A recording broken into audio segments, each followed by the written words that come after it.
हम लोग सबसे पहले जानेंगे एसिड क्या है, उसके बाद बेस क्या है, उसके बाद साल्ट क्या है, अम्ल क्या है, क्षार क्या है, लवण क्या है।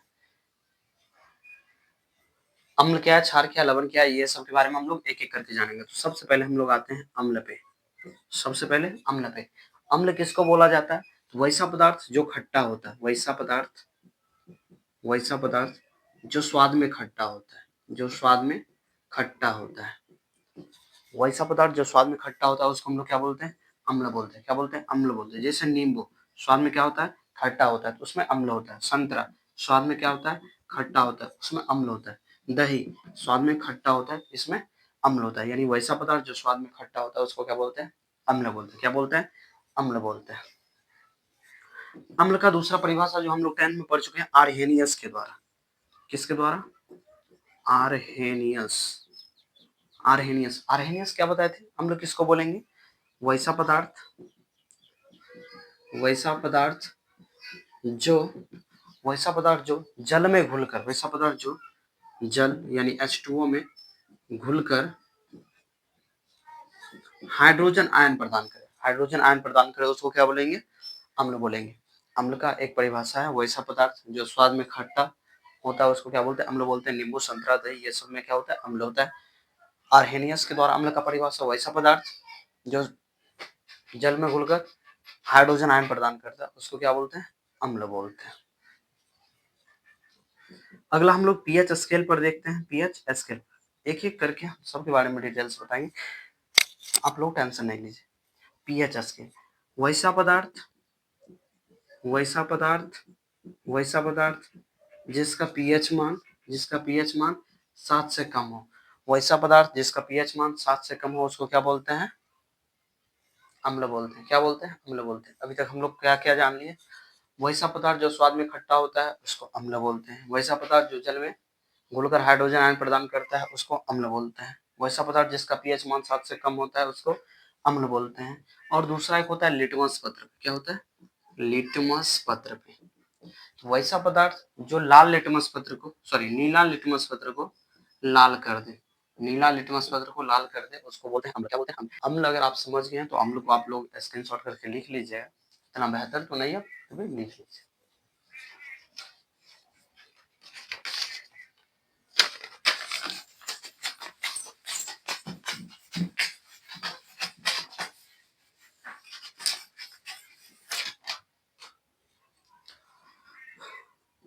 क्षारक या भस्म, क्षारक या भस्म या बेस किसको बोलते हैं? तो वैसा पदार्थ जो स्वाद में कड़वा होता है, वैसा पदार्थ जो स्वाद में कड़वा होता है, वैसा पदार्थ जो स्वाद में कड़वा होता है उसको क्या बोलते हैं?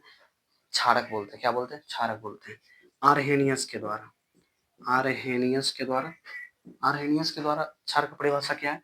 वैसा पदार्थ जो जल में घुलकर, जल में घुलकर हाइड्रोक्साइड आयन प्रदान करे। क्या प्रदान करे? उसमें हाइड्रोजन आयन, इसमें हाइड्रोक्साइड आयन, उसको क्या बोलते हैं? क्षारक या भस्म बोलते हैं। क्या बोलते हैं? क्षारक या भस्म बोलते हैं। या फिर वैसा पदार्थ जिसका पीएच मान 7 से अधिक हो, वैसा पदार्थ जिसका पीएच मान 7 से अधिक हो उसको क्या बोलते हैं? क्षारक बोलते हैं। और लिटमस पत्र में आ जाए तो वैसा पदार्थ जो लाल लिटमस को, वैसा पदार्थ जो लाल लिटमस को नीला कर दे, वैसा पदार्थ जो लाल लिटमस को नीला कर दे उसको क्या बोलते हैं? क्षारक बोलते हैं। अम्ल क्या था? जो स्वाद में खट्टा होता है, जो हाइड्रोजन आयन प्रदान करते हैं, जिसका पीएच मान 7 से कम होता है, जो नीला को लाल कर देते हैं।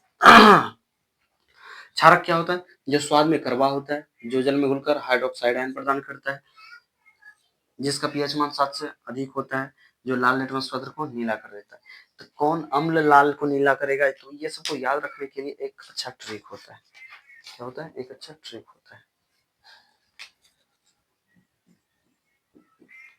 लिटमस पत्र। लिटमस पत्र कितना प्रकार का होता है? 2 प्रकार का। एक होता है लाल, दूसरा होता है नीला।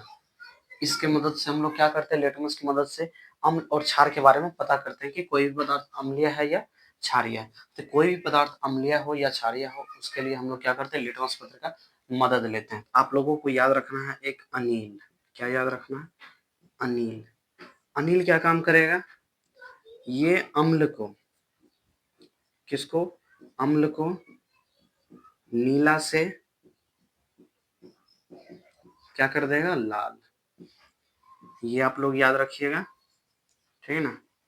अनि अम्ल को नीला से कर देगा लाल। दूसरा आपको याद रखना है छलनी। क्या याद रखना है? छलनी। ये सब तो याद ही रहेगा ना। ये जो छ है इसका मतलब हम लोग लिखेंगे क्षार। क्या लिखेंगे? क्षार। जो क्षार को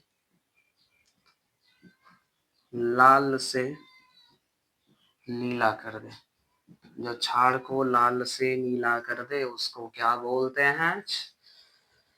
क्षार। क्या बोलते हैं? क्षार। अम्ल किसको बोलेंगे?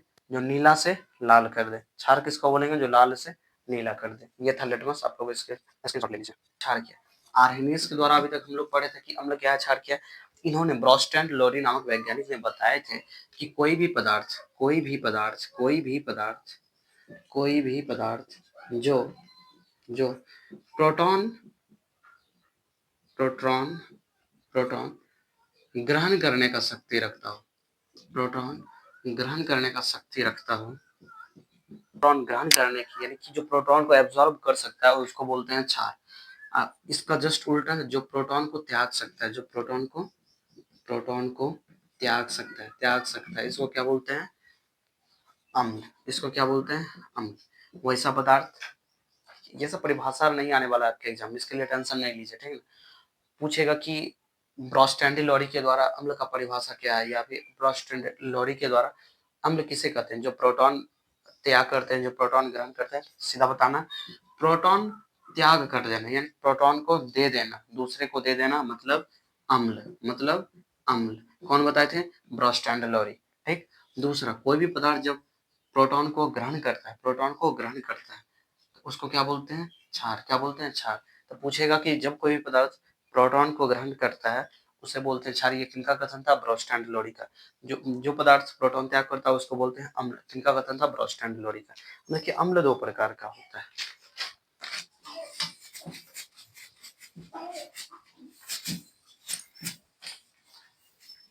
अम्ल कितना प्रकार का होता है? अम्ल दो प्रकार का होता है।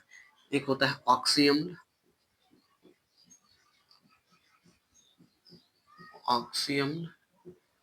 दूसरा एक होता है ऑक्सी अम्ल, और दूसरा होता है हाइड्रा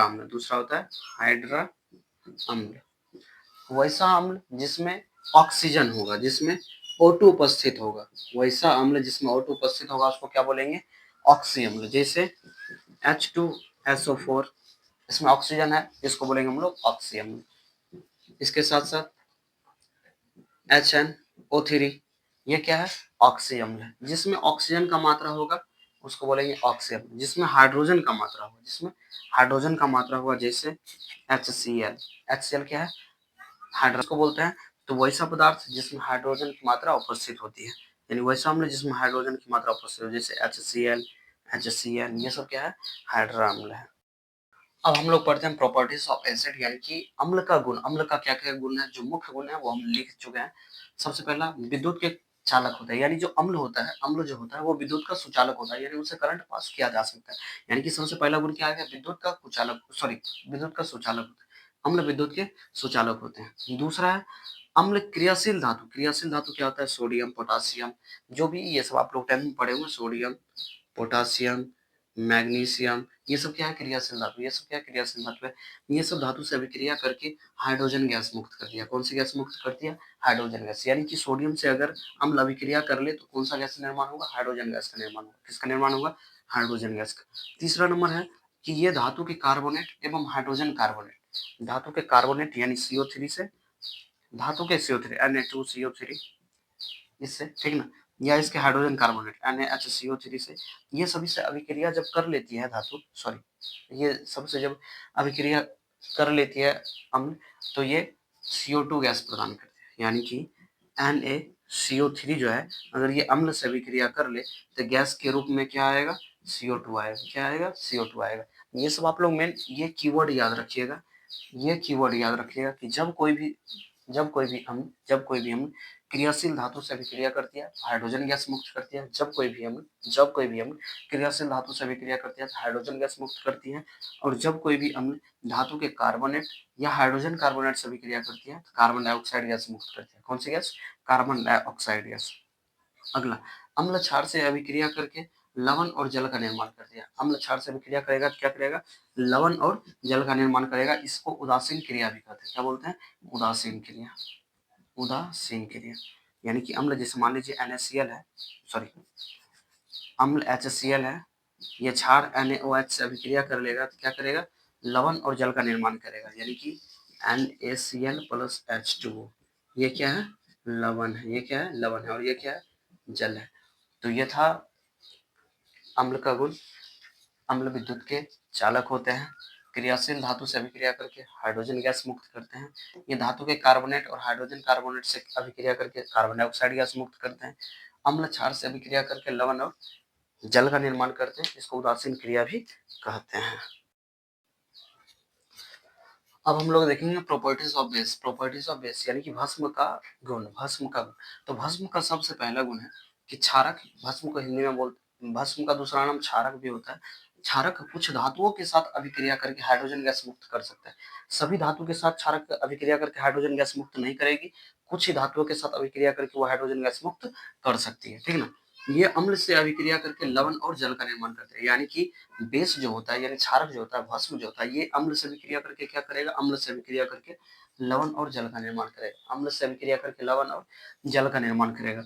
नेक्स्ट है जल में घुलने वाले क्षारक को, जल में घुलने वाले क्षारक को क्षार कहते हैं। ये पॉइंट आप लोग याद रखिएगा, ये सबसे ज्यादा इंपॉर्टेंट टॉपिक है जो आपके पॉलिटेक्निक में पूछा जा सकता है कि वैसा पदार्थ या वैसा क्षारक जो जल में घुल जाते हैं, वैसा क्षारक जो जल में घुल जाते हैं उसको क्या बोलते हैं? क्षार बोलते हैं। क्या बोलते हैं? क्षार बोलते हैं। अब ये क्वेश्चन नहीं पूछा जाएगा, पूछा क्या जाएगा? क्या सभी क्षार, क्या सभी क्षार क्षारक हो सकते हैं? क्या सभी क्षार क्षारक हो सकते हैं? या दूसरा क्वेश्चन है क्या सभी क्षारक, क्या सभी क्षारक क्षार हो सकते हैं? क्या सभी क्षारक क्षार हो सकते हैं? आप लोग थोड़ा इसको सोचेगा, हम तो अभी बता दे रहे हैं, ठीक है। क्या सभी क्षार क्षारक हो सकते हैं? यानी क्षारक जो है, पूछा जा रहा है कि सभी जो क्षार है जो जल में घुल रहा है वो क्षारक हो सकता है।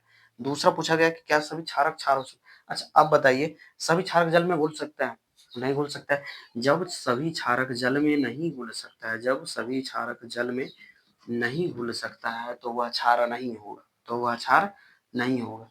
लेकिन जो जो क्षार डूबा है, जो जो क्षारक पानी में घुल गया है, वो सब क्या हुआ? क्षारक हुआ। तो ये आप लोग मेन याद रखिएगा। क्या याद रखिएगा?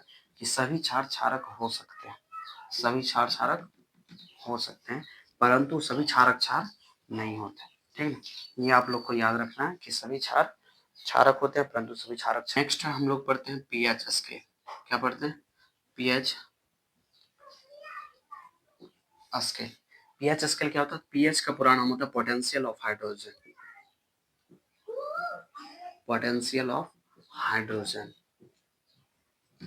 यानी कि हाइड्रोजन की सांद्रता को हम लोग मापते हैं। क्या मापते हैं? हाइड्रोजन की सांद्रता। और हाइड्रोजन की सांद्रता को मापकर हम लोग पता कर लेते हैं कि कोई पदार्थ अम्लीय है या क्षारीय है। तो potential of hydrogen, potential of hydrogen, इसका खोज 1909 ईस्वी में हुआ। इसका खोज कब हुआ? 1909 ईस्वी में। कौन किए थे? SP Sorensen. कौन किए थे? SP Sorensen. तो पूछेगा बताओ पीएच स्केल क्या है? पोटेंशियल ऑफ हाइड्रोजन, यानी कि इस पर हम लोग अम्ल की सांद्रता को ज्ञात करते हैं। इसका खोज 1919 ईस्वी में एसपी सोरेनसन नामक व्यक्ति ने किए थे। कौन किए थे? SP Sorensen. ये समझिए हम लोग बनाते हैं एक स्केल। क्या बनाते हैं? स्केल।